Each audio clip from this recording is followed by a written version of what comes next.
Tea was raining that night, the kind of rain that blurs the road and drowns out your thoughts. I was driving home from work, tired, and a little drunk on the silence inside my car. Then, through the fog windshield, I saw her.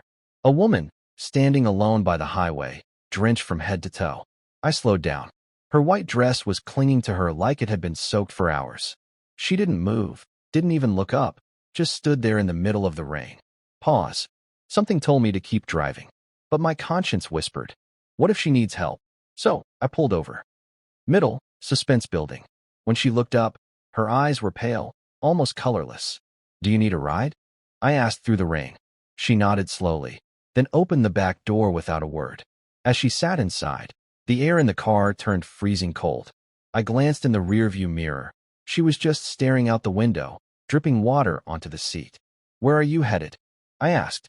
She whispered, home. It's not far. The GPS showed nothing, just endless road. We drove in silence for a few minutes. Then, from the mirror, I saw her lips move. Do you believe in ghosts? She asked softly. I laughed nervously. Not really. What? She didn't answer, just smiled faintly. Rising tension. When we passed the old bridge, she suddenly said, stop here. I pulled over. She looked at me in the mirror and whispered, thank you for the ride. Then she opened the door and stepped into the darkness. Rain kept falling. I watched her disappear into the trees. When I turned to look behind me, the back seat was dry, completely dry. No footprints, no wet seat, nothing. Climax. Next day, twist build up. I drove home, trying to convince myself it was all in my head. But the next morning, I noticed something strange. The passenger door, it was still unlocked. And on the seat, there was a small silver locket. Inside was a photo, the same woman, smiling. And on the back, in making, in loving memory of Emily Ross. 1995 to 2018. I felt a chill crawl up my spine. I went to the nearby police station, showed them the photo.